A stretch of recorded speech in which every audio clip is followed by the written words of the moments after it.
Hey, welcome back. Hope you're doing well. Andy here from Drive Steady, and in this video I'm reviewing a Aston Martin Vantage.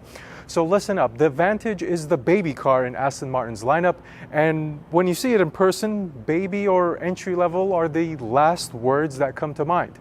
Of course, there's a specific level of prestige and excitement that comes with the Aston Martin brand, but they've always also benefited from having timeless and classical designs.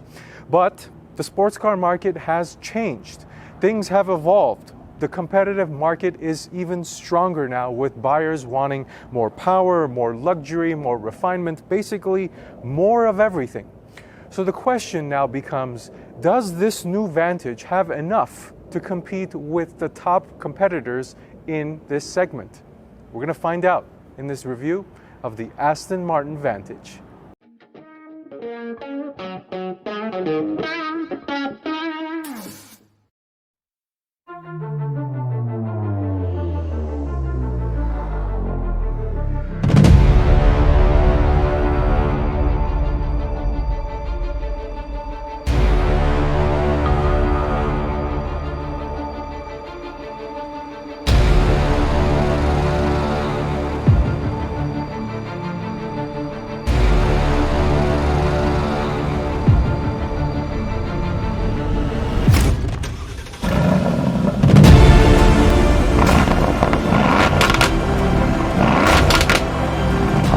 So first things first, the color. So this is called China Gray. I think the spec of this car with the exterior colors looks very, very nice. Classical design that Aston Martin has been doing for generations and generations. Number one, it is highly customizable. 4-liter twin turbocharged V8 engine.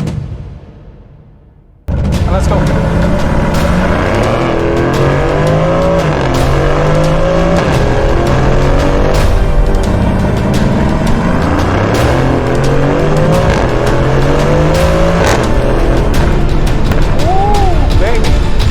That exhaust sounds really good on the upshifts.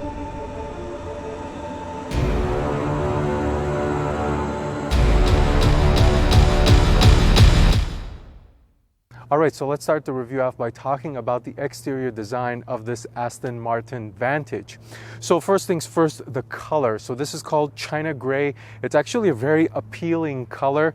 It reminds me a lot of the color I have on my Shelby GT350. This is just a little bit darker and looks more grand. I guess I can describe it to you in that sense. But as far as the color palette, Aston Martin is very strong here. If you go onto their website, you can literally spend about an hour messing around with the colors and the wheels and the options and the interior. Aston Martin's giving you a lot of customization, so if that's your thing, this is right up your alley.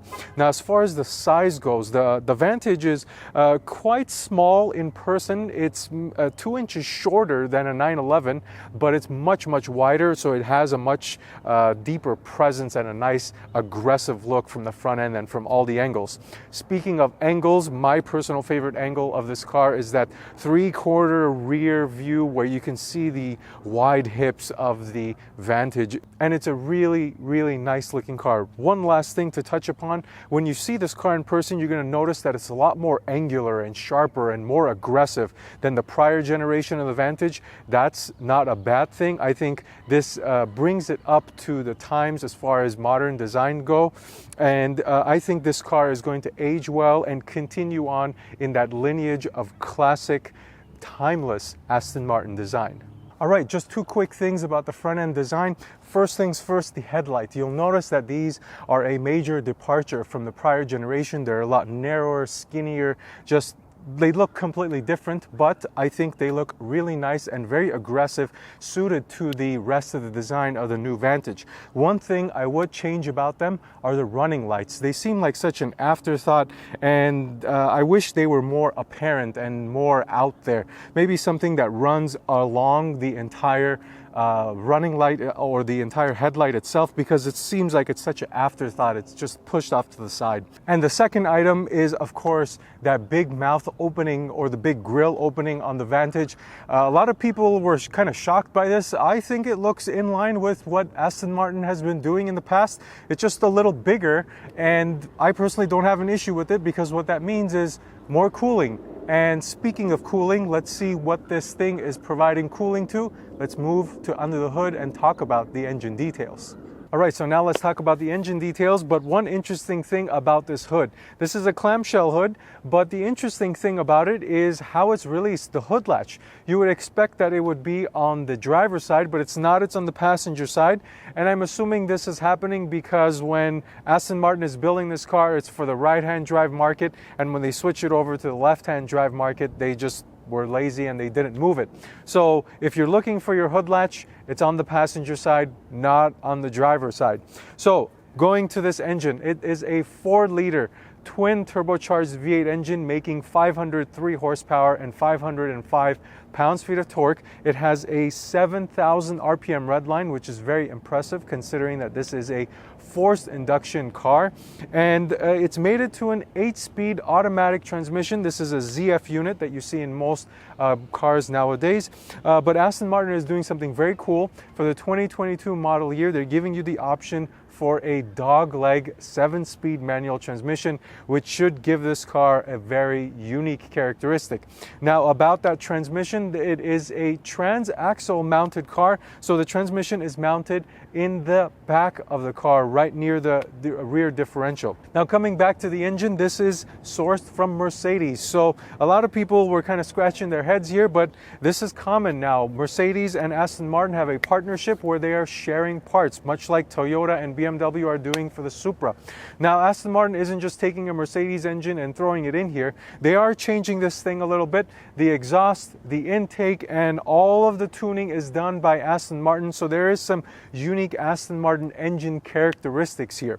Now, as far as some of the other performance stats, this car weighs 3,800 pounds. It gets 0 to 60 in 3.5 seconds. It's a transaxle, as I mentioned. It has torque vectoring and a limited slip differential. Now, one last thing before I take you around to hear the exhaust is the engine orientation, or the way the engine is placed in this Vantage.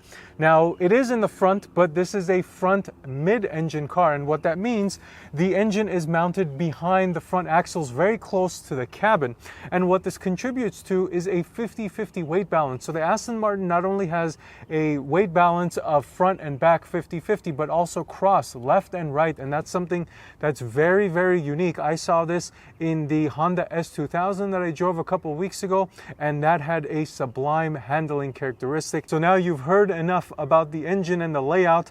Now let's go around back and let's listen to what this thing sounds like.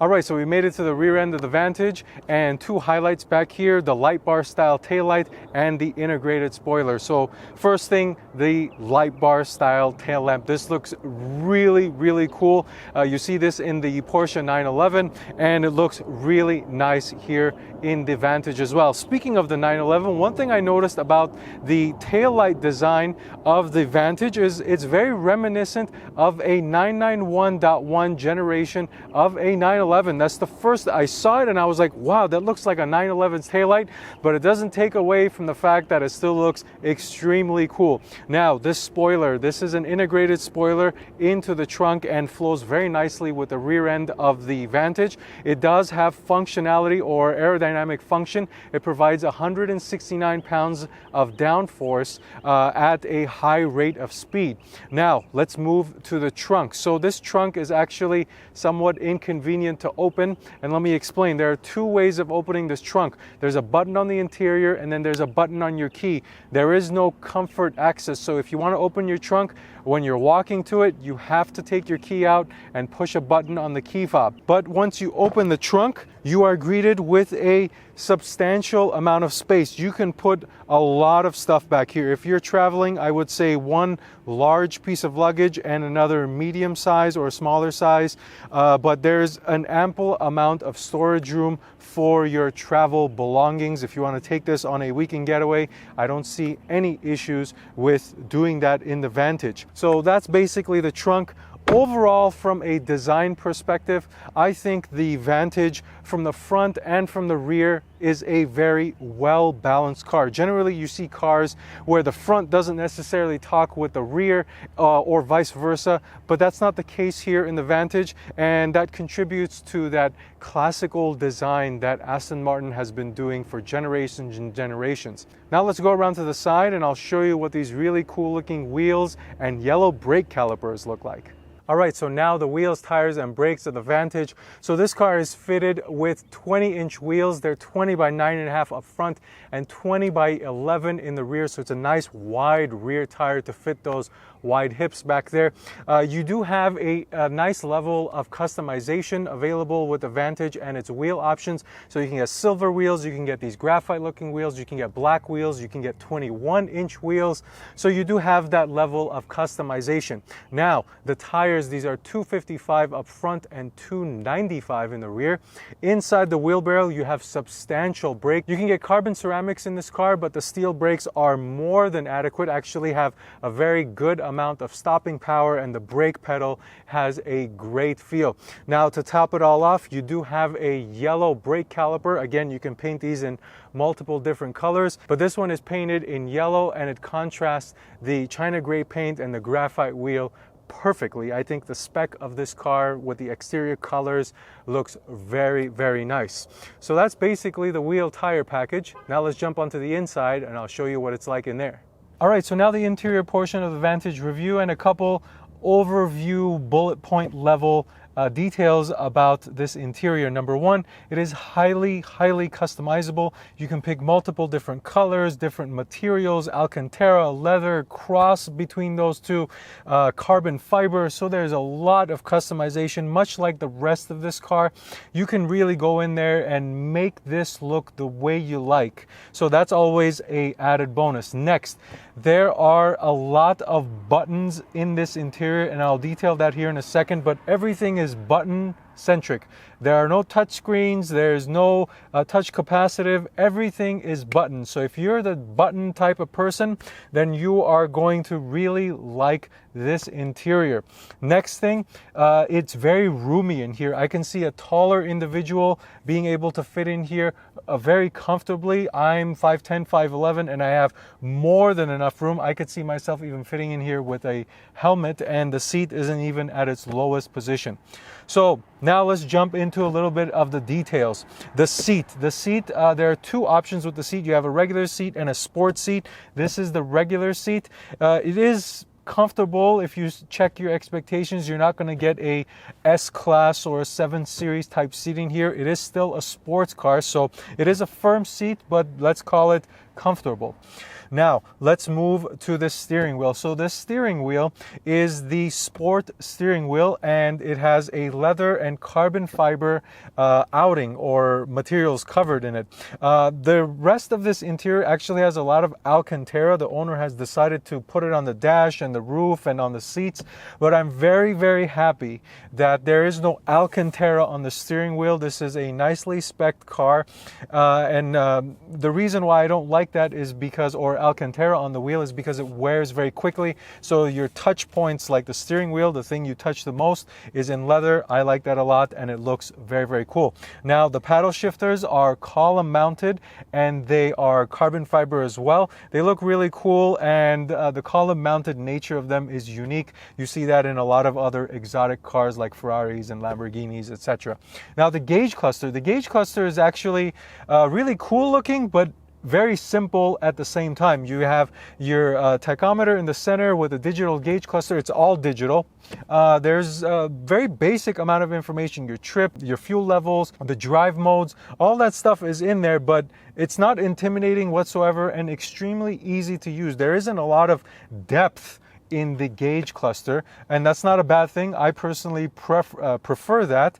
Just give me what I need. Let me control my radio and some of my car settings and show me my speed and the tachometer and the gear I'm in. That's all I really care about. So that's also a very cool touch. All right, now one thing I did want to mention before I move to the rest of this interior is how the doors open in most, if not all, Aston Martins. Now in Lamborghinis, they open up like this, or scissor type doors, but in Aston Martins, they open in a different style. They do open up, but not as outlandish as a Lamborghini. They have this slightly upward movement that kind of gives it the swan look and represents the wings of the Aston Martin logo, and I think it looks very, very nice. It's one of my favorite design elements of Aston Martin. All right, so now let's move to the infotainment screen and the software. And I gotta say, these two things are the weakest parts of the Vantage. So let me explain. The screen itself isn't the brightest, isn't the sharpest. It's clear, it's easy to read, but as far as modernness, I guess is probably the best word to use, it is lacking there. The screen itself is not touch screen, it's 8 inches. It is covered with a nice leather material, and it fits nicely with the dash. I will give them that, but overall it leaves something to be desired. Now moving to the software, this is Mercedes' prior generation infotainment system, and it feels very, very outdated.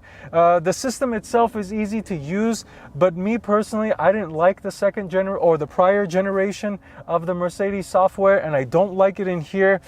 So I wish Aston Martin would have done something else or have some type of different agreement with Mercedes on the infotainment screen or the software itself, because this is a very expensive car, base price of $135,000. And my expectation is I want something modern, something with the times, for the lack of a better term, even when it comes to technology.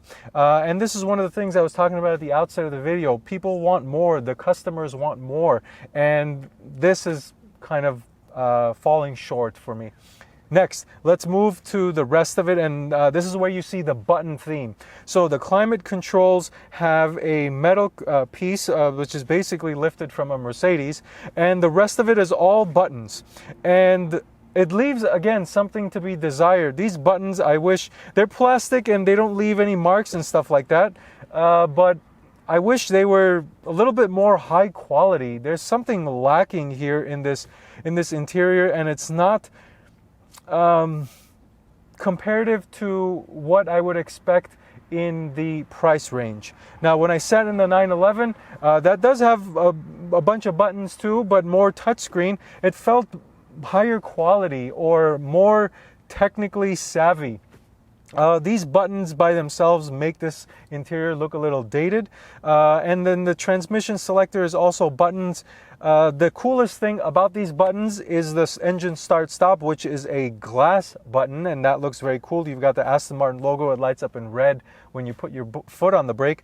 But overall, this center section for me leaves a lot to be desired. I'm expecting a little bit more quality, a little bit more modern design. And even if Aston Martin was to come and tell me, hey, we're trying to be understated and stuff, I think there's a little bit more room here to make it some modernness, or to build in some modernness into this center section here.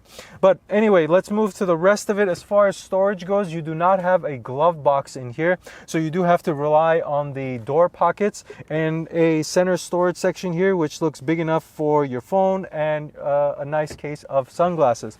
And then back here you have an area that you can put some documents, paperwork, some minor knickknacks, things like that. But the substantial amount of storage space is in your trunk. So that's basically the interior of the Vantage. It is highly customizable. It does feel of decent quality as far as the materials go, but I do think that the level of modernness needs to be lifted here. You can start with the infotainment screen and then maybe use a different quality of buttons here, or maybe even get rid of some of the buttons. I don't know, that's just me and how I feel using it. Not that there's anything wrong with buttons, but my expectation in a car of this price range and in 2021, I'm expecting a little bit more modernness. So now let's move to the driving portion of the review. All right, so now the driving portion of the Aston Martin Vantage review. And first things first, of course, the key. Actually, I'm not going to comment about the key because the owner just gave me the valet key for some reason. I guess he couldn't find his real key, or maybe it's broken or something like that. So this one is actually very underwhelming. The real Aston Martin Vantage key looks like this, which is a lot more extravagant than what I've got here.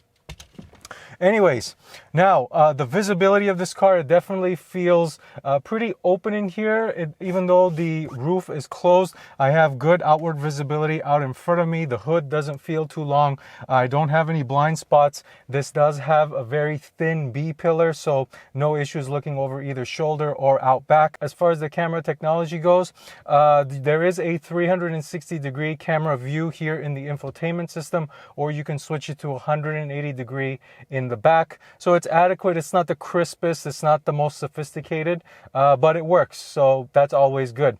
As far as the price goes, the base price of the Aston Martin Vantage is $135,000. I think the way this one is, and after all the taxes and fees and all that stuff, depending on where you live, of course, and the options, this one has a pretty specced out interior. I would say this is between $150,000 and $175,000. There's some pretty trick carbon fiber stuff in this car. And of course, as I mentioned, Aston Martin gives you a very wide availability of options in this car. So now with that, let's go ahead and turn this thing on and go for a drive. So foot on the brake, the start stop button turns red. That's also very cool. And the one thing that I will tell you now, and then in more detail here in a second, is the exhaust note. It sounds really nice in this car. So seatbelt on.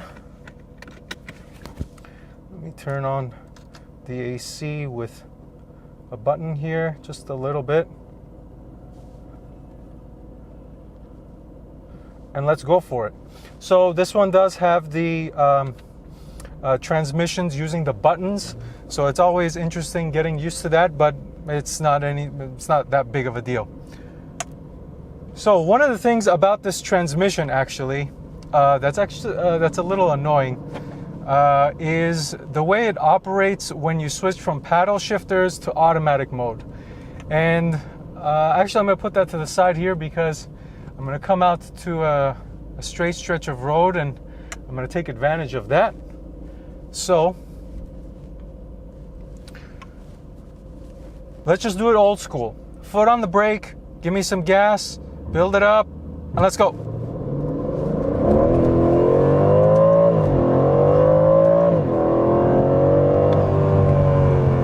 Very, very powerful. It does have a nice thrust to it, and the exhaust note sounds fantastic. I'm going like this. I'm looking for the downshift paddle on the steering wheel, and it's not there. This is one of the things you have to reprogram your mind when you're driving a column-mounted paddle shifter.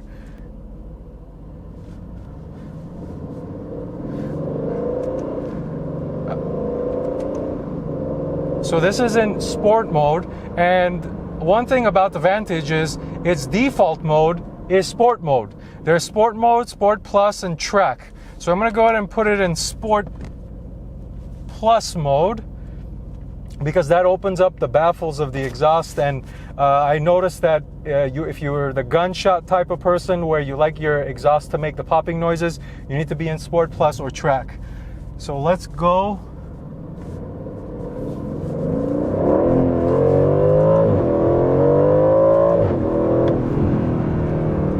Definitely feels very, very strong. This is a strong motor. I felt this way when I drove the AMG GTR. You get a lot of induction noise and also a lot of exhaust noise in this car. baby, that exhaust sounds really good on the upshifts. Woo! Aston Martin, they know how to tune an exhaust. This thing sounds very different than the AMG GTR, for sure. It sounds really different. Let me give it another go here. And the traction control keeps turning on, but man, this exhaust sounds very, very good. Okay, so now let me go to that transmission item I was talking about. I'm going to put it back in sport mode. And so here's a perfect example of it. I was just driving in manual paddle shift mode, right? I just want to go and drive normally. In any other car, or any other modern car that I've driven, the car detects that you're no longer driving in manual transmission mode. You don't want to shift anymore, and it'll automatically shift for you. Not in this car. The ZF transmission will just hold the gear and tell you to shift. And if you don't shift, it won't shift. So the way you got to do it is there's the D button, so you got to push that, and then it says, oh, okay, now you want to go and make me shift for you, which is kind of annoying. I don't want to look down and push a button, just detect that I don't want to use manual shifting mode anymore and just go into automatic.